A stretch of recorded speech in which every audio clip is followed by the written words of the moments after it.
Welcome to the Staff in Trenchcoat. I'm Raymond Magdallan here, as always, with Pope Jupiter. Hello. Today, Road to Ruin, the first book in the Mage Bike Courier series by Hana.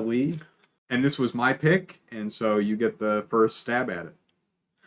Yeah, I enjoyed this book up until literally the last 4 minutes of the audiobook. I don't know what that translates to in pages, but I mean the last I can't even reduce it to the last chapter because I like most of the last chapter.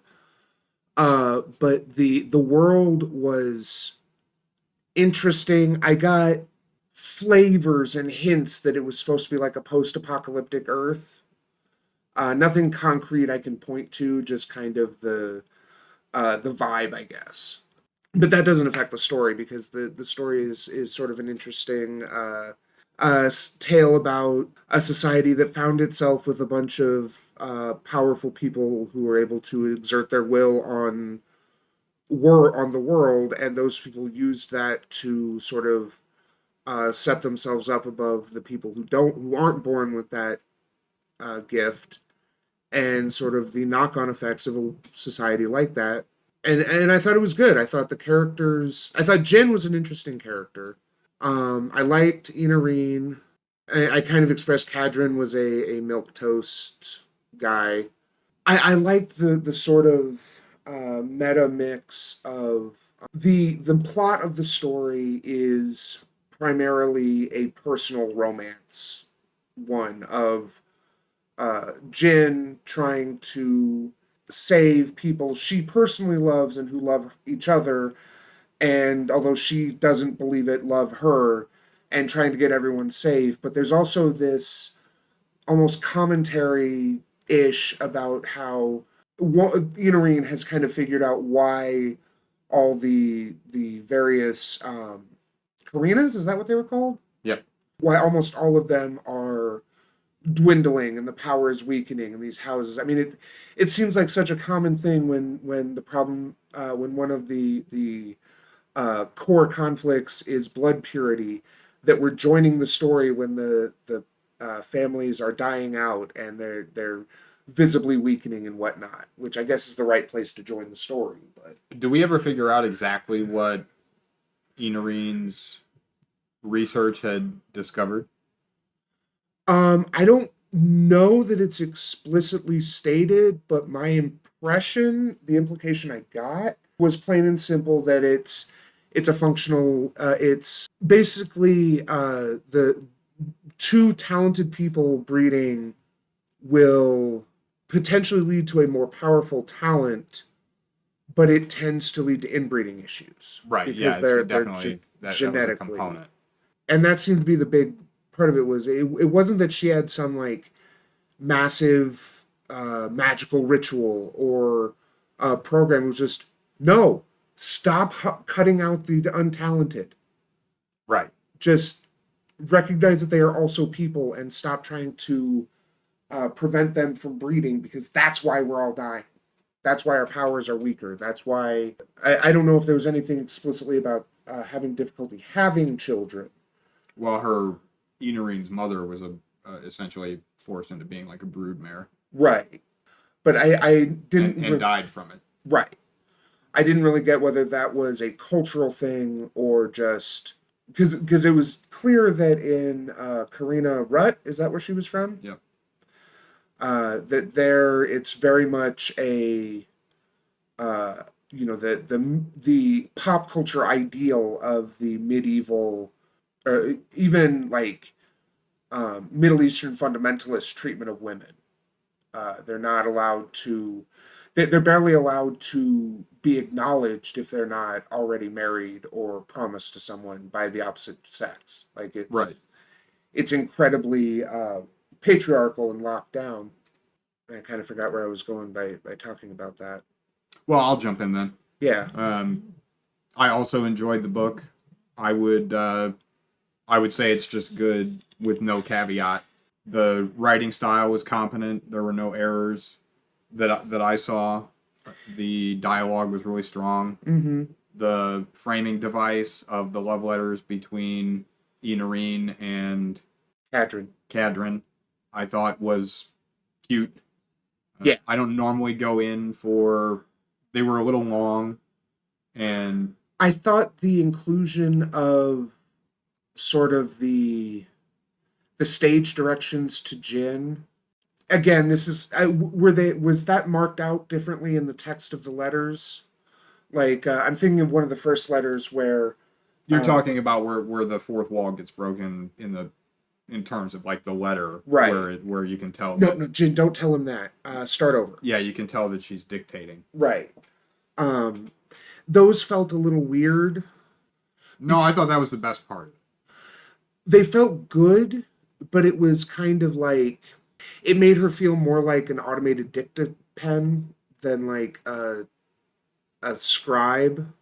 I thought it worked as a good device to create character cohesion between the three of them.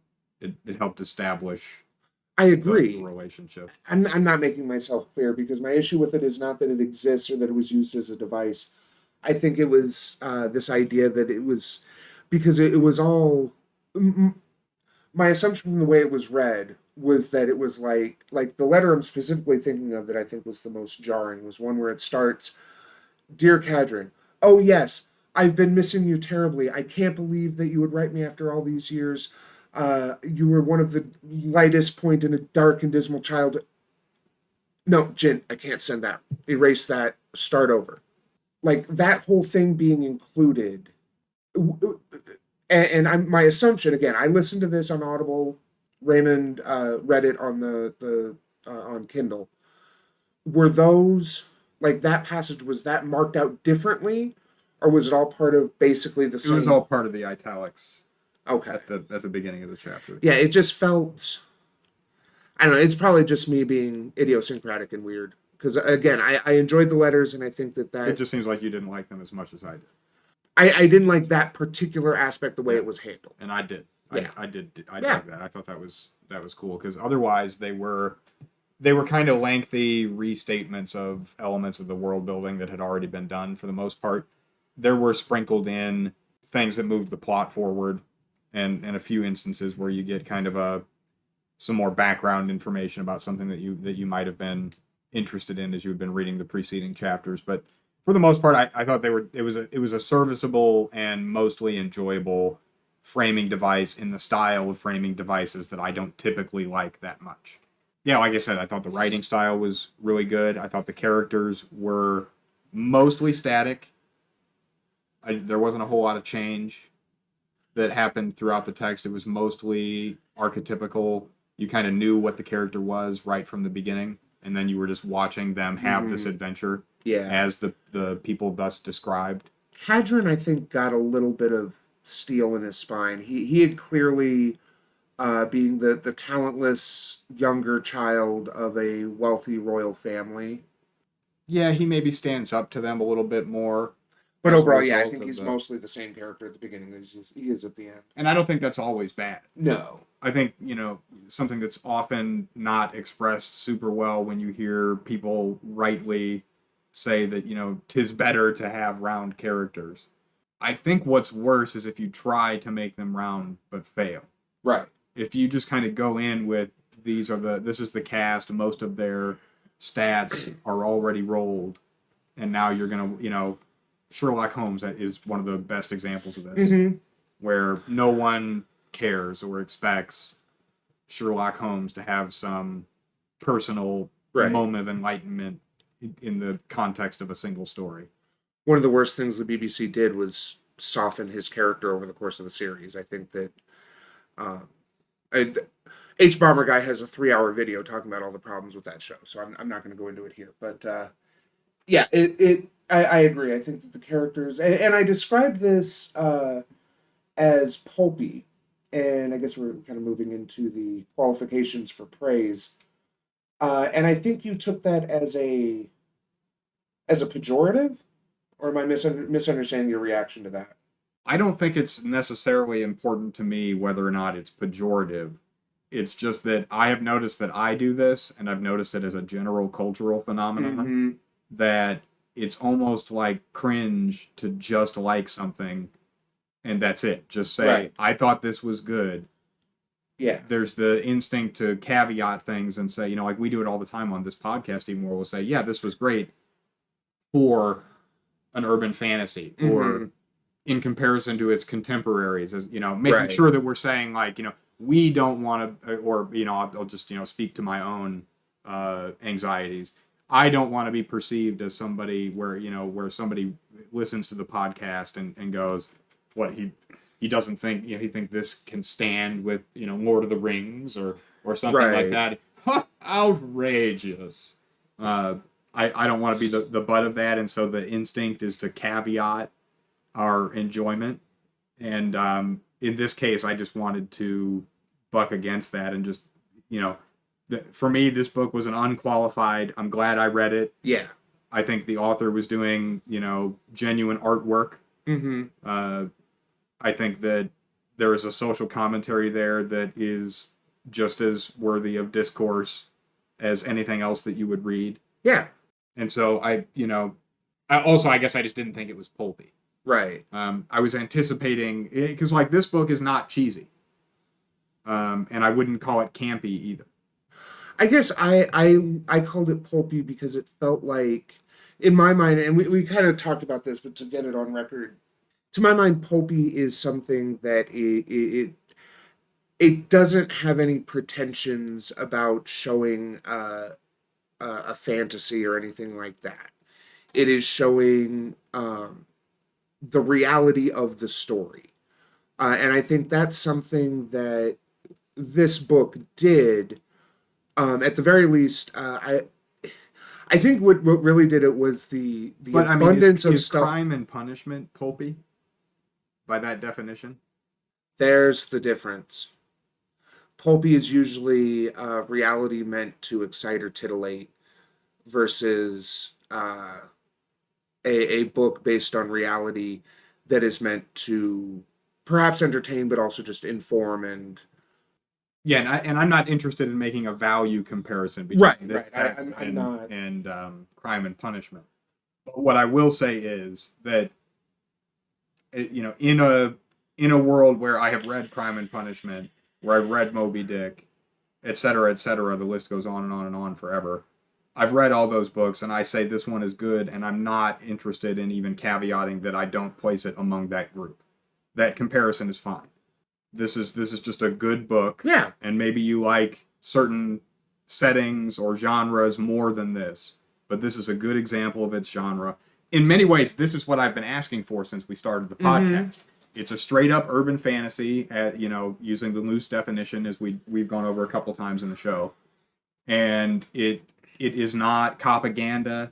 It's not a police procedural. If anything, it is a feminist text. Yes, I mean, or at least like a progressive. yeah, progressive egalitarian text at Yeah. a minimum. Yeah. And it's the, I mean, there is a great degree of I don't know what you would call it. I guess they're all bi. Yeah, the sexuality is very fluid and unclear in the books. Although it mostly seems to apply to the women, I will note. I don't recall very many instances, unless I missed them, of men being in love with or having dalliances with other men. It was mostly women who would have dalliances with both men and women. Am I misremembering something? Well, there's the wrinkle of she passes for male.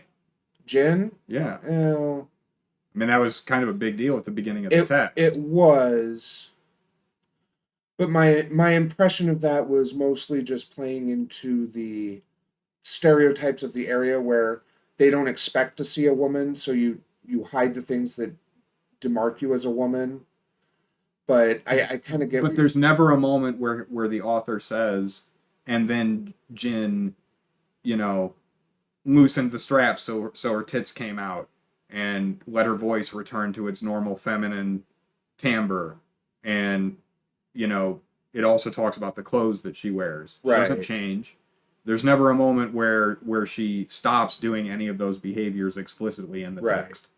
And I will say, like there was And don't not all the men think she's a man? certainly in that opening scene when she's delivering the letter to Inarine. Yeah, like until she gets into like the inner chamber and gets with Inarine and uh Toolkim. Is that the The big baddie no the Inarine's like bodyguard. bodyguard? I don't Yeah, remember what his name was, but yeah. you know, it's not until there that anyone who really knows her is seeing her. So I definitely understand what your argument here. Well, I'm not Um, really making an argument. I'm just pointing out that yeah, in most texts, they would have pointed out the moment where she stopped doing those behaviors. right, And so maybe it wouldn't be fair to say that it is exemplifying gender fluidity, right. but it leaves the door open for someone of that experience to insert themselves Right. into that role and get the feel as though they are being Hmm. represented. Again, correct me if I'm wrong, but there aren't a lot of descriptions of their physical forms. No, not a lot. I mean, there's not. I think there might have been a little bit of like the description of Inarine riding with Jin, but it wasn't in the kind of lurid way that a lot of books in this genre and in this kind of vein would have to describe, especially a woman that the point of view character is in love with and is, you know, Yeah, I think there's a pleasant and clever ambiguity right. to the way that it's written that I thought was refreshing.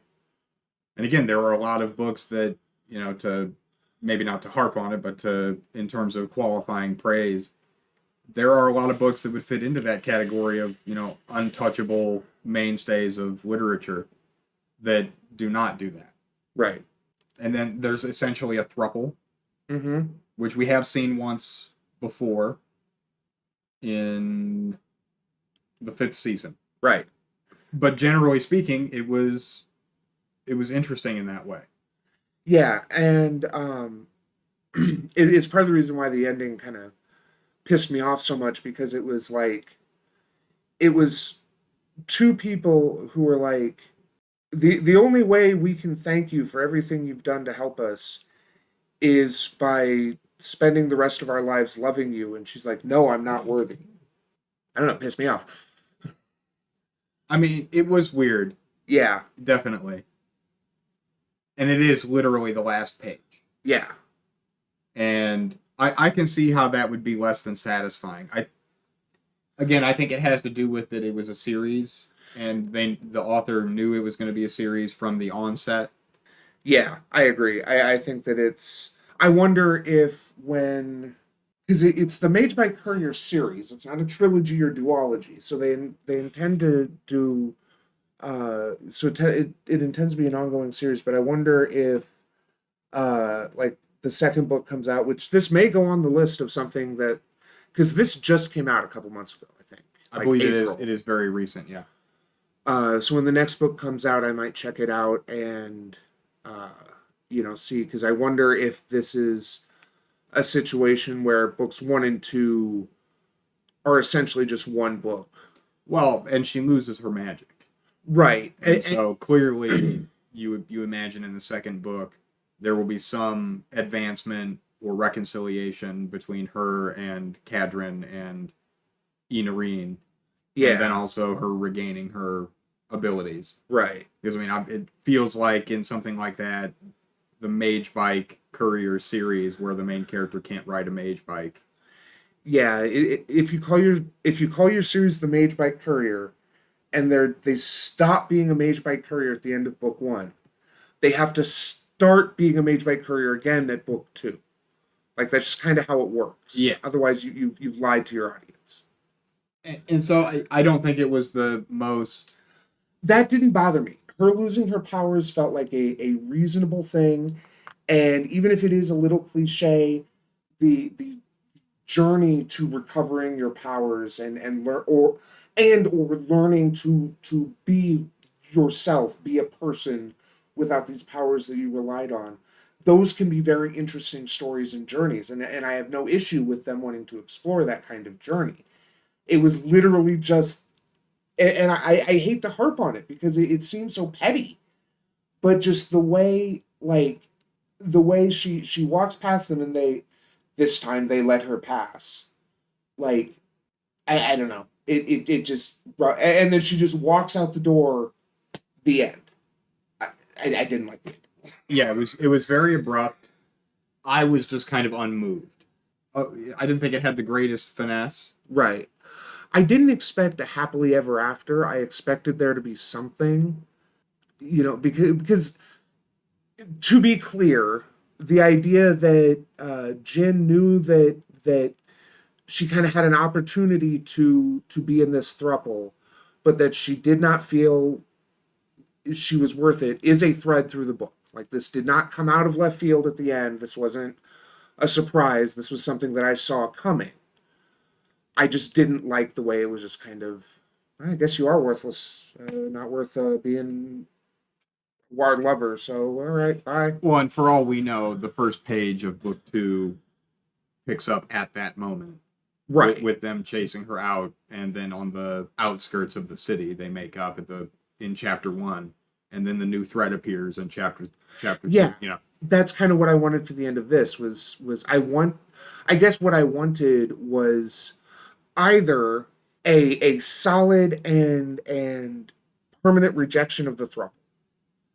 Not something I expected or wanted, but I would have accepted it as a better ending. Or, I know I'm damaged. I know I'm kind of a fuck up. But if you're willing to have me, then we can see how this will work out. And then like some hint at the new threat. Right. I think those would have both been more satisfying endings than the one we got.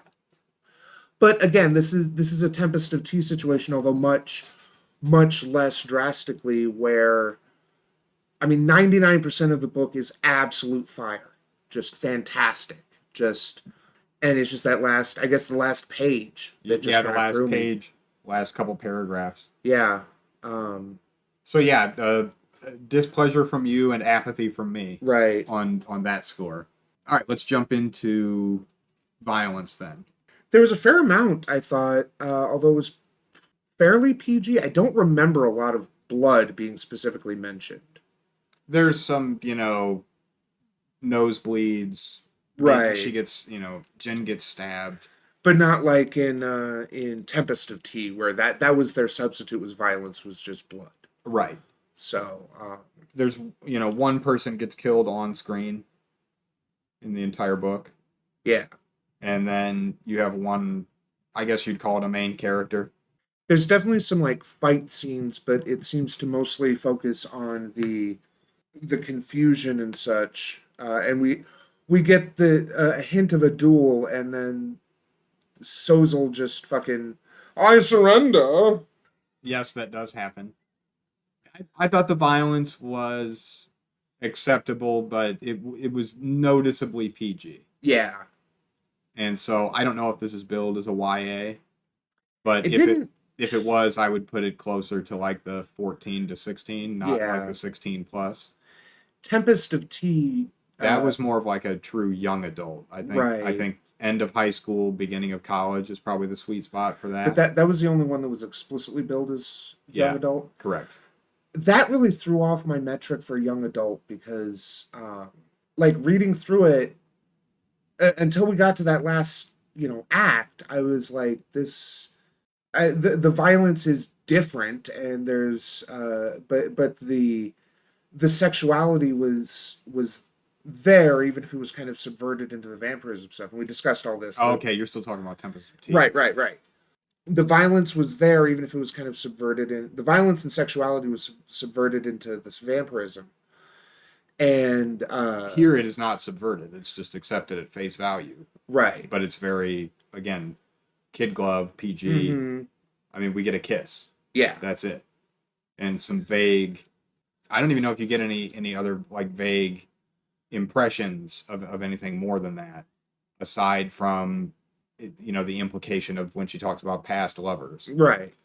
But we definitely don't get anything on screen. I don't even think it rises to the level of PG-13.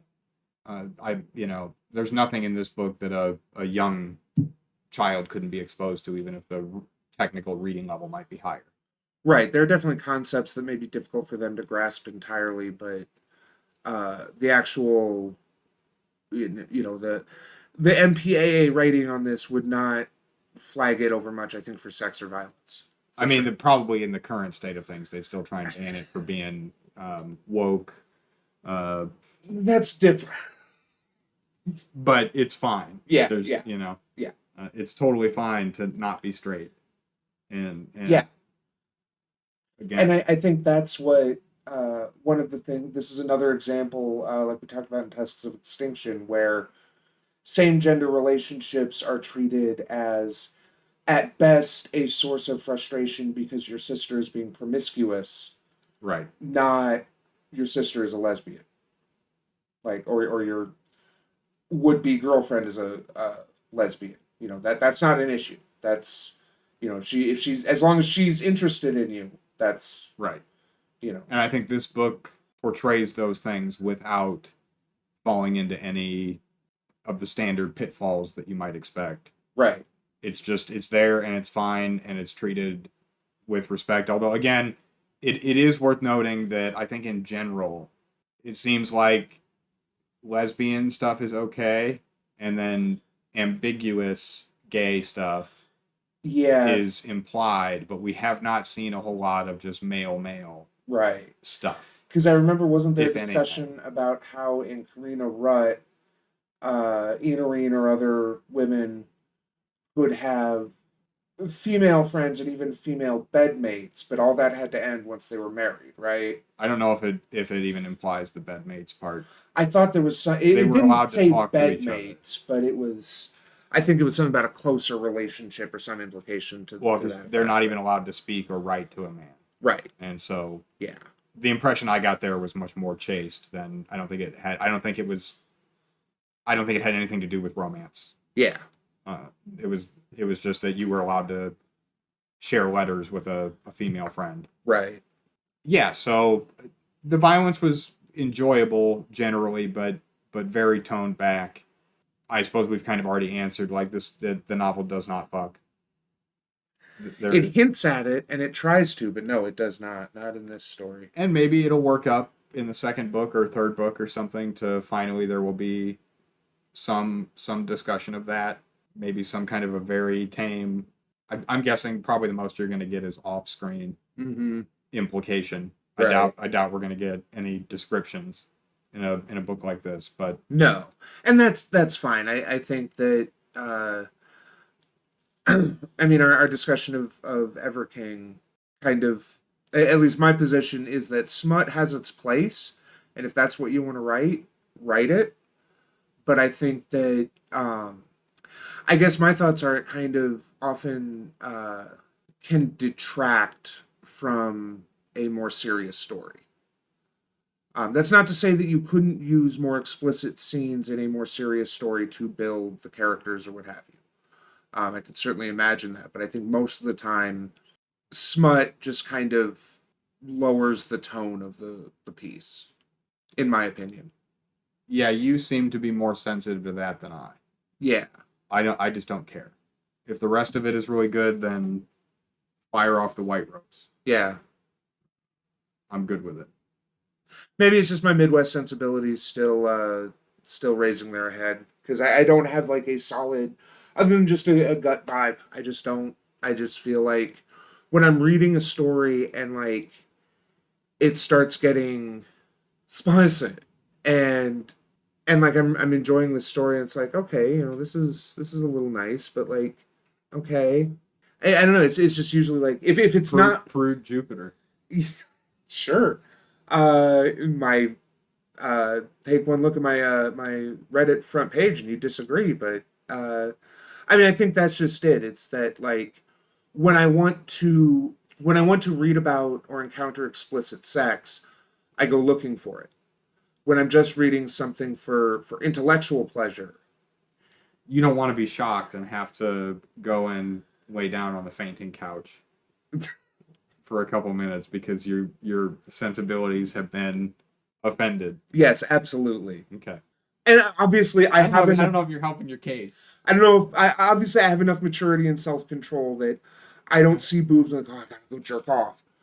But it is like, it puts me in that So mindset. you're mad. You're really like, oh, now I should get an erection, and that's it's an unwelcome boner. Yeah, yeah, Okay, that's weird. I chastise you. I judge you. Prude Jupiter confirmed. Yeah, I just it doesn't bother me, but the romance that exists in the novel, I thought was generally enjoyable, yeah. I thought that even if we don't get any graphic, tittillating scenes that I enjoy and that you are mortally offended by. yes, yeah. I thought the romance felt. I think the weakest link was their attachment to Jin, because most of that was sort of the implied effort she'd gone to in facilitating their connection, their communication. Right. It was an With interesting dynamic where you had the two lovers that couldn't be in each other's presence, and then you had this intermediary who was both writing down, in both cases, their words. And so they were separated not only by the space and time, but also by this layer of abstraction where they're actually reading what Jin wrote down. It's not, aside from, I think, one instance. Well, and also the other wrinkle is that because of Karina Rutt custom, Jin had to read the letters to Inarine. Right. And because Kadrin is like dyslexic or something, he would read the letters from Inarine to him. Yeah. So for all intents and purposes, they're dictating their letters to her, but then she's reading their correspondence words to them. Yeah, so she's their body and voice Right. in this, and so it made sense to me. I thought it was a fun Yeah. way to kind of create a believable three-person Right. relationship. Because definitely the implication I got was, in addition to just, serving as a dictopen, Jin would also be, a confidant to bounce ideas off of or talk about. Or and Right. I know there was definitely explicit mention of Kadrin, or of Jin describing Kadrin to Inarine and Inarine to Kadrin. So that he could draw Right. pictures of her, Um, portraits. so yeah, I do think that's a very interesting and I think natural development. If you, I think it's one of those things where in our society something like this would be difficult, even if all of the other things were the same, because we have such an ingrained heterosexual or monogamy, Heteronormative. heteronormative. That's what I was trying to go for. Heteronormative baked into our society. Right. And we don't know enough about the society to know whether that's baked in or not. My gut says it's not, with the way that, like, at least in Karina's soul, with the way, like, Kadrin's sister seems to be this, promiscuous person hooking up with anyone who she feels a need to. She was a fun character. Yeah. And again, it subverted the expectation because you expected her to be mean and Or shallow. or elitist, Mm-hmm. so on and so forth. But she actually turns out she's just pretty cool. Yeah. And again, I my expectations were subverted. Right. I anticipated that she would be an antagonistic character. Yeah. We do have another instance where pretty much every character in the story is in love with the main character. Yes. And when it's been a male character, we've lambasted that. So I feel like we have to lambast it here. I do think there is a slight justification in this, because the principal characters are the prince she's been helping to woo with the princess she's been helping to woo, and her ex-girlfriend. Oh, I'm not saying there's no justification. I'm just pointing out that the But mechanism is at play. Yes, it very much is. Although I don't know why I'm trying to defend this so hard, because you're absolutely right. Yeah, because I was thinking, like, there are a bunch of other characters who aren't in love with her, but it's also clear that, like, Jin is a very liked and respected person among the people who know her. Yeah, yeah. You've just got all these people who just want to bang. Yes, every character that could wants to. So Zell doesn't. Okay. All right. So there's one. But I mean that doesn't mean you're not wrong. So Zell doesn't. I don't think Tool Kim did. But give it time. But There's more books. yeah, I do think that the fact that the three other principal characters all were in love with Jin, and although Falca And Falca as well. did, I kind of got the impression that her love had they turned were to hate. jilted lovers, yes, but I mean it's this I mean again, Yeah, yeah, she has an intimate connection right. with almost every character that's on screen except for the 15-year-old boy and of her one of her love interests other lovers. Right. Or Would be fiance, lover. would be Yeah. lover. And so again, just worth pointing out. So maybe that could be toned back a little bit, but I didn't think it was destructive to my enjoyment of the story. I think that this may be. I would hope that this would turn out to be early volume weirdness, where you have to set up the world, and so Right. you kind of have to. We've got the principal protagonist, her two love interests, and her former lover. Those are the principal players of the first book. Right. Now, hopefully, Inarine and Kadrin remain principal characters in subsequent books, but presumably the antagonists don't have to be. I mean, they definitely set up Sozel and Karina Rutt as some sort of potential like dystopian powerhouse by draining the power from talented people and giving them to untalented people, or enhancing the power of talented people. Yeah, because only Falca and the old man, Right. Van, are stealing people's magic gifts. Right. But Karina's soul, they do know how to, at least the higher ups, know how to gobble up somebody and enhance their shield. No, that was Karina Rutt. Or yeah, Karina Rutt. That was Yes, the yes, I just misspoke. yeah, the shield maiden or Yes, shield. Yes, I just mixed up the two Yeah. places. But I want to talk about the magic system because I think everything else is secondary. I think the reason this is a good book is because the magic system is dope. Yeah, It's a really good limited X-Man style right. magic system, and the addition of the mana potions, essentially. I think I started to say earlier, I think that might have been what kind of put me on the pulp direction, was because it was like I was running out of mana and I needed a mana sig, and it was just like everything was mana, and it was like it kind of gave the impression of I fear I still just don't know what you mean by pulp, and I worry that we'll just kind of talk it to death. yeah, I don't. So maybe just pick a different adjective. Oh, pulp is the word that sprung to mind because it's just that Because that definitely seems like a derogatory. Because you're saying like this one concept was overused so that it became a focal point, right. an obvious facet of the story. That sounds like that in that case, it would have been better if it had not done that.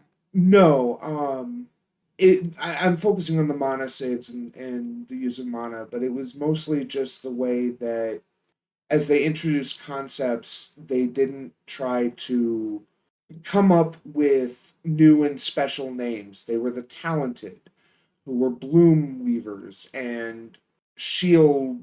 I forget what the actual shield makers were called, but I think it was just called Shield Talent. yeah, a spark rider. There were these things that are just they are what they are. They are called what they are. But so you didn't like that? Or... No, I loved it. I dug But it. then why are you? I guess I don't understand why that makes. I love pulp. But so is pulp just when they have names for stuff? No, it's when I think of pulp, I think of usually like the pulp is something that is usually cheap to produce. It's not very deep, it's not pretentious, it's just a story about real life that's maybe a little more sensational and gritty and dirty than a yeah, the problem there is that that's like 15 adjectives, and some of them I agree with, but I I'm don't not I saying this. don't think that it does not to me read like low budget No, or shallow. I no, think there is depth, yeah, that's why I but said that's so like pulpy. Like I, I hate it. okay, Uh, I regret describing it as pulpy because apparently I misunderstand what well, pulpy well, no, means. because I don't have a good working definition of it either. I guess. I mean, I have an idea of what I think the word means, but I'm trying to say that I don't think it's that. Right, and I And get you're that. saying that you think it is. And so if I that's the think it has case, aspects of it. that are important enough that it sets it apart from works that are not pulpy. Right. And I'm guessing that the works that are not pulpy are also going to be the works that people would, thumb their nose at and say these are high literature. Not necessarily. Do you have an example? Not really off the top of my Like, head. I'm what's a afraid. book that would stand up with anything that you would imagine would be taught in an English classroom that Oh, I misunderstood what you were saying. Yeah, no, pulp is not necessarily high literature. It doesn't stop it from being high literature, but it's I don't know. I don't really know now what I meant by describing it as pulpy. Apparently, it just seemed like the right word to describe this kind of because it felt like in many ways the way the world was constructed felt to my sensibilities like something out of an older age of sci-fi. okay, Just this Mad Max style wasteland world. yeah, is Mad Max pulpy? Okay, I think it would. I would be very surprised if it were not based on pulp okay. material. Especially the original ones with Mel Gibson, because those were, from what I understand, mostly just straight up wasteland porn, as opposed to the new ones, which are much more nuanced and thinking about what they're doing. But I'll be totally honest, I haven't watched any Mad Max movies, so I just kind of know about them You from just know about it from exposure. right from existing in the world in 20,024.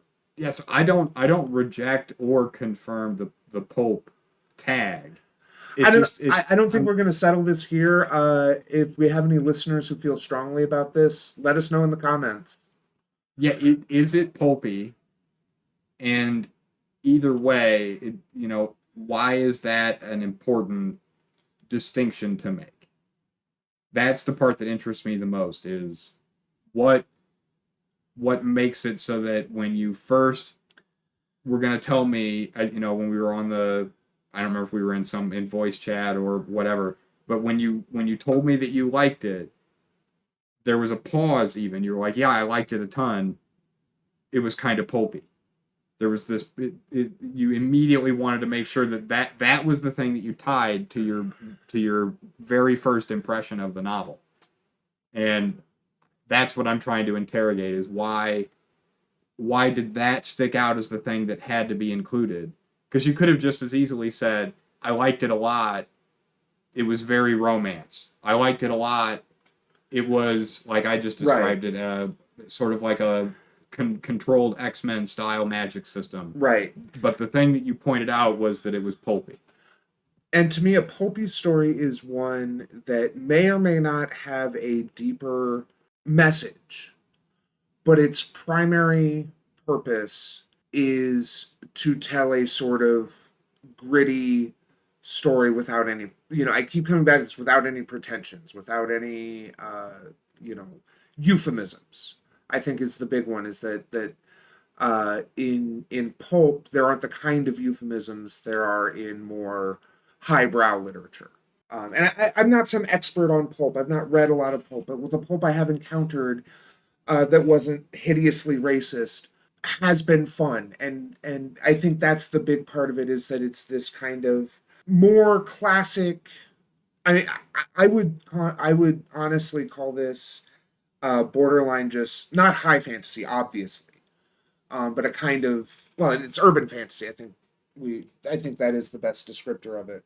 That it's this urban fantasy that just wants to tell a story about a courier and the wasteland and the people she's helping. and there's a romance story in there, and there's a little bit about the future of the world, and whether they can still, whether their society can continue as it has. But primarily, it's a story about getting the package to its destination. Okay. I So accept that those are the words that you have said yes, about the good, book. good. Then we agree on reality. So yeah, let's talk more about the magic system because we introduced it and then just kind of fell right back to the qualifications for praise Right. discussion. As I said, I think it was the strongest part of the narrative, and I think it's a really good example of a system that I normally would not like very much. That was my first thought. But then it has that the way that she executed. She I is Hannah I Lee? actually have not looked. My assumption is Hana Lee is a woman, but let's find out. Because it's Hana. Biracial Korean American writer who also builds software for a living. She has an undying love for fantastical stories in all their forms, especially video games, and a habit, which kind of you can tell, and a habit of writing to moody indie rock playlists. Okay.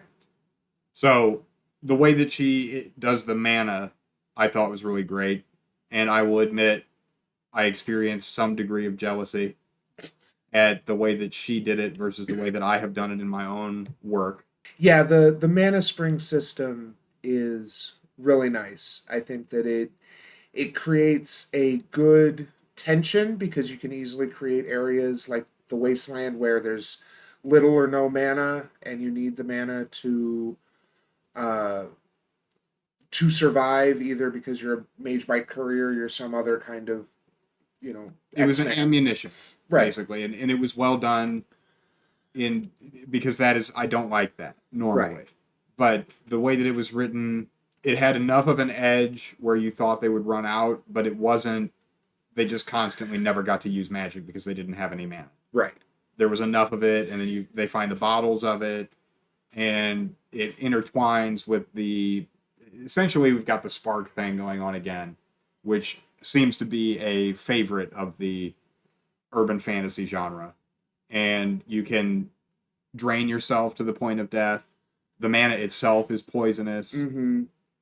I think both to the magicless folks and the talented in slightly That different ways. I think so, yeah.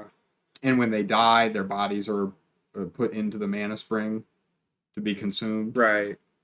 And I thought all of that was really intriguing. And the Strong Mako energy vibe, but for our Final Fantasy VII players out there. yeah, here's to you. Yeah. Now, the talents themselves, a little bit. Generic. Well, I don't know. The spark thing was kind of cool. Well, maybe cool is the wrong word. I would have expected more straight up fire. And Yeah, it was supposed to be like controlling electricity or creating electricity. well, and they could make sparks, and they Yeah. they would throw them in people's face and, Mhm. and whatever. And you had shields, and then Bloom weavers who are basically make things grow, and then stone weavers or stone stone and shapers. metal, and rainmakers. Yeah. And I think that's most of the ones that are listed. I get the impression that in future books we will probably learn about more and more Mm-hmm. what I think were called lower talents, Yeah. and maybe some of those will be more eclectic Right. and have they're not super powerful except for the situations that the narrative produces. I do think it's interesting that there doesn't seem to be a fireball talent. The closest is the spark casters, and they can That's just what I just said. Yeah, yeah. Yeah. It did need some fireballs yeah, for sure. or some like I don't know. Give me a teleporter. That's always my favorite kind of magic. Oh, and there were mind readers. Yes, I guess yes. we forgot that. And then some people would have two talents, but they were both shittier. And I just thought all in all it was for what the system was, given that it would fall into the category of not my favorite. It's the best of that I've read in a very long time. Yeah, for an inborn genetic magic system, yeah, I think that it did a pretty good job. And Definitely the best genetic magic system that we've seen in the podcast. right, and I think that it also had the it served the purpose of, like I said, this definitely had. I mean, I don't even know if it's post-apocalypse vibes. I think it's pretty clear this is some sort of post-apocalypse. Yeah, we've got the road builders. Right. Which again, that and the fact that they, the spark riders ran on electricity, and there was the hint that the spark riders were actually the power of the road builders or something like that. Was kind of what gave me the apocalyptic Earth vibes. Yes, But there was clearly a grand civilization that befell an apocalypse, mhm, and then much time has passed, and right, now we have these little dotted cities in this hellscape yeah, with dangerous mana storms that come through and shit on everybody unless you have enough shield people, and that mm, is the locus from which the blood purity issue springs. right, And as I said, I just think that was all really well executed. It was one of those systems where I was waiting often and being like, okay, well, what kind of new powers is she going to introduce? hmm, And I think maybe X Men might not be the best comparison. Maybe something more like that TV show Heroes, yeah, kind of similar to that, where we didn't get all of the cool stuff that I would have liked, but it had that flavor of like you never kind of knew what the next character's power was going to be when they were introduced. They didn't even though they kind of made it seem like there was a discrete and definable number of of talents. the higher talents. Definitely, it seems like Right, that would be a listable amount, even if she hasn't told us all of them. right. But I got the impression that the lower talents, that's essentially her opening as a writer. She can make Yeah. up anything she wants, and then she might just have to nerf it a little bit to make sure it doesn't seem completely Why is this a overpowered. low talent? It's so Yeah, powerful. yeah, It's you like, want to yeah. avoid that. But I enjoyed it, and the concept of being a spark rider, where you power your motorcycle with the magic, I thought was about as good a treatment of a motorcycle Yeah. that I've encountered. Because that's another thing. I'm not a motorcycle person. I don't like them. I don't think they're cool. And I didn't think the motorcycle itself was cool, but the method I thought was pretty interesting. I think that she spent the right amount of time on the mage bikes. Yes. There was enough that you felt the attachment Jin had with her bike, and you got the impression that it was this important thing in the wasteland. If you were someone who likes bikes and that kind of thing, but it wasn't. It didn't become a focus of the story. Yes, it The, wasn't. the focus of the story is the courier, not the mage bike. Yeah. And I guess we're kind of moving into world building. And again, I think those are the two things for me that made the novel stand out. The magic system was really good, and the world building I thought was also really good. I mean, you had fucking dinosaurs and shit, Yeah, which you just can't go wrong. And Screech was a cool character, yeah, although missed opportunity for a Saved by the Bell reference. yeah. You know, can't all be winners. Maybe we'll get that in the second book. At some point, I would imagine. Yeah. And I liked the, what was it, a pteropter? Mm-hmm. Is that how they pronounced that? Yeah. The reveal at the end that he was gobbling up the lightning and getting Mm-hmm. huge, that was cool. You had the Rovex Yes. that were the more dangerous land predator, but then you also had the, was it Chandra? Chandra. Yeah. And those were kind of like a Chandru. Maybe. something like that. And Yeah. they were like big bison Right. type stand-ins, stampeding Yeah. things, and that was good. And there was an interesting monarchical fiefdom setup going on. They had knights and Yeah. But so knights on on and so forth. motorcycles, Yeah, which and again, cool. yeah.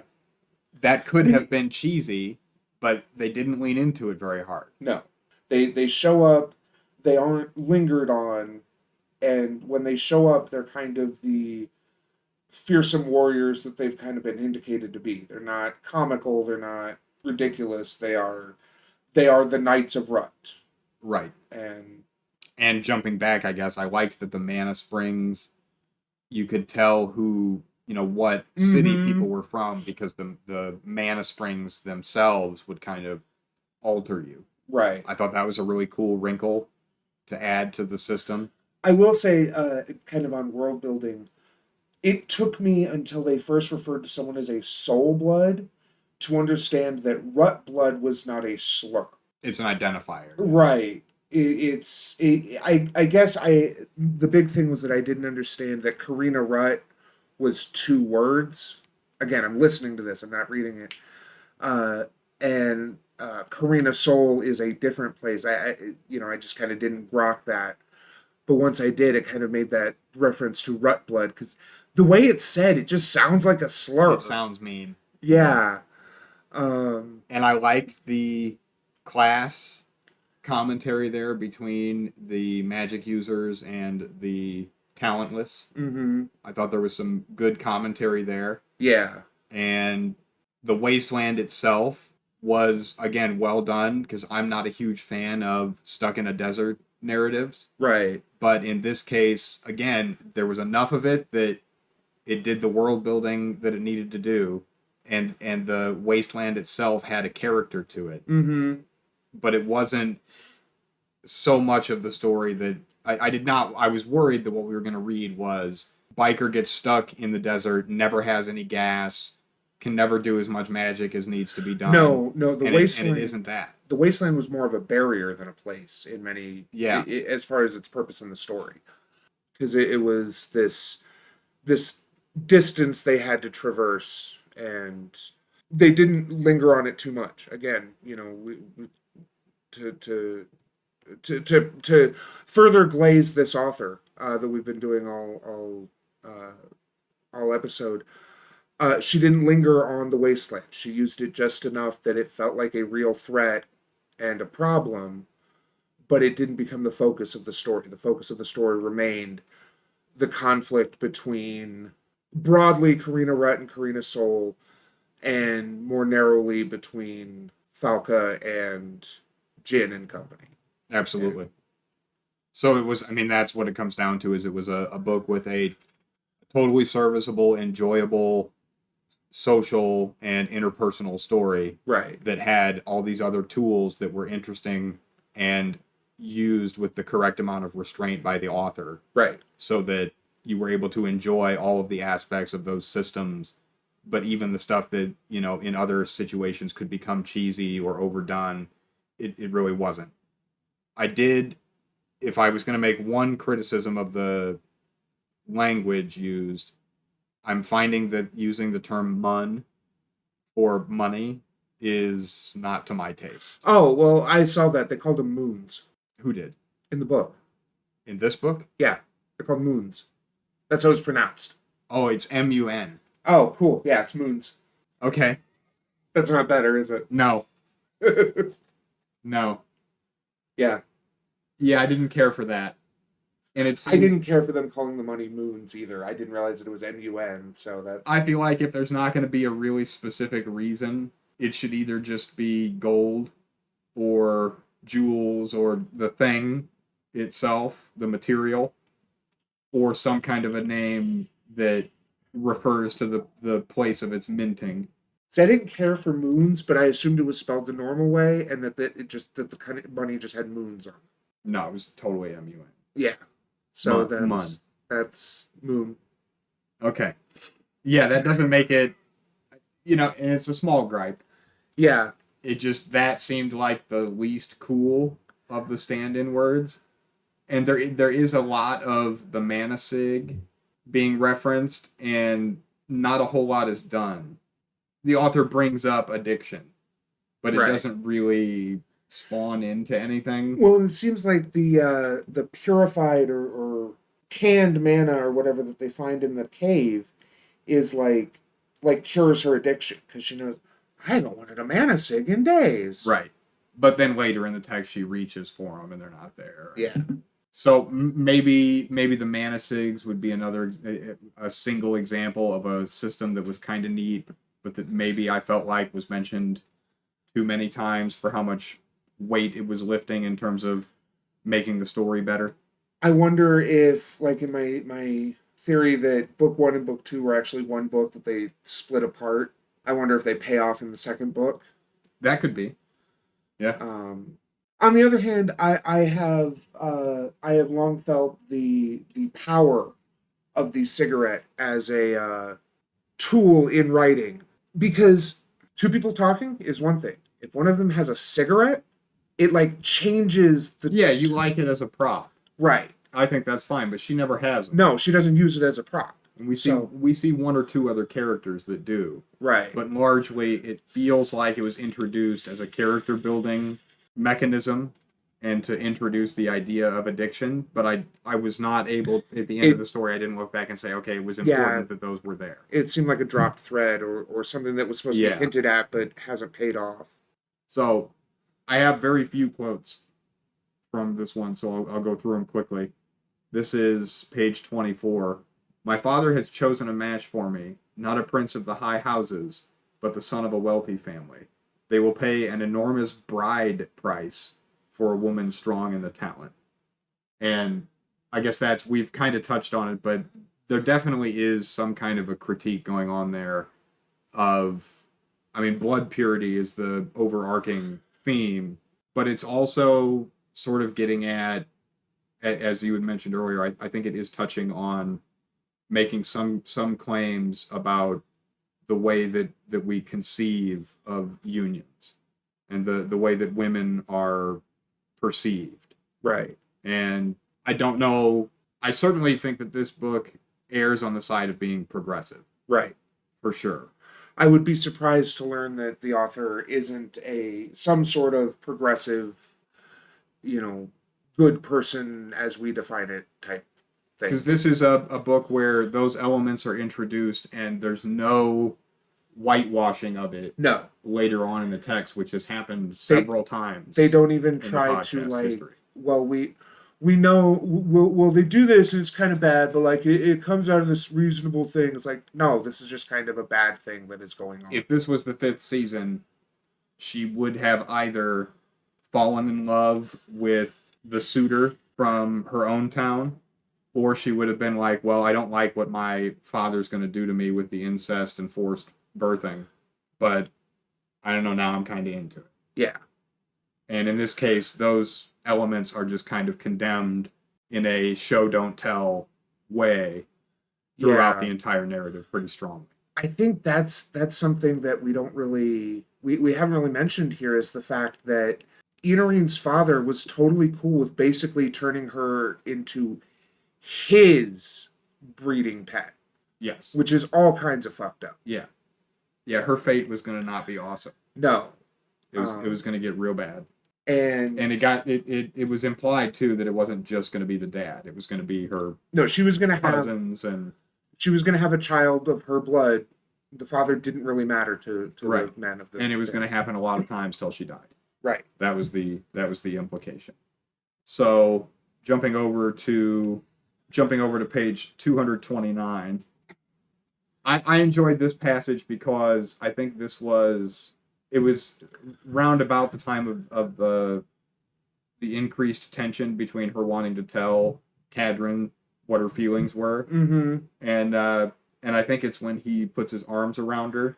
Yeah. And then this like devil voice in her head pops in, why not enjoy yourself? Yes. A traitorous voice asked. This won't last. Once they're reunited, you'll have all the time in the world to be alone, just like you deserve. Yes. So her neuroses popping in. And then last one on page 240.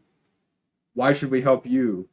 This is her talking to the suitor from Sozel, yeah. You read my mind constantly without permission, and you tried to kill me and Inarine when we escaped. Jin scowled. Furthermore, you're an asshole. I enjoyed. Yeah. And again, the dialogue is largely strong. There were none of those moments where they said something that was just incredibly, brain melting. Right. Like we've encountered in a lot of the books that we've read in the urban fantasy genre. We could go back and forth on whether or not it gets to the point of campy, and maybe it does on one or two occasions, but largely I thought it was just, as I said at the beginning, a great book without caveat. Yeah. I kind of viewed Kadrin as Prince Humperdinck, but if he was a nice guy. Yeah, very much. And there's that moment where he pulls out his sword and when Ysel is trying to, or Surzel or whatever, Sozel, yeah, is trying to threaten her with the dagger, and he's like, I don't think so, boy. Yeah. Very much that kind of energy. I enjoyed it, though. Better or worse than Knight Errant? Oh, light years better. Yeah. There's no comparison. This was, I mean, technically, emotionally, prosaically, ideologically, just better in every way. Yep, it's a hard recommend from Yeah. the staff in Trenchcoat. So yeah, Next time, we will be reading The Book of Doors by Gareth Brown, which is lauded for being a text that explores the power of books and extolling the virtues of the power that you can gain from stories. And I believe it is a fantasy, although I don't know I don't know if it's an urban fantasy or if we're looking at kind of a high fantasy or whatever, but this is your pick. A little bit longer than the last couple books that we've done, but not insanely so. right. Yeah, it clocks in at 13 hours on Kindle, or Audible rather. A debut novel full of magic, adventure, and romance. The Book of Doors opens up a thrilling world of contemporary fantasy for fans of a bunch of other books I don't know. And any modern story that mixes the wonder of the unknown with just a tinge of darkness. Okay. Yeah. So yeah, next time, The Book of Doors by Gareth Brown, and we hope to see you then. Hey, thanks for listening. You can follow us on Twitter at Staff Trenchcoat. Look for us on Spotify, iTunes, YouTube, or wherever you get your podcasts.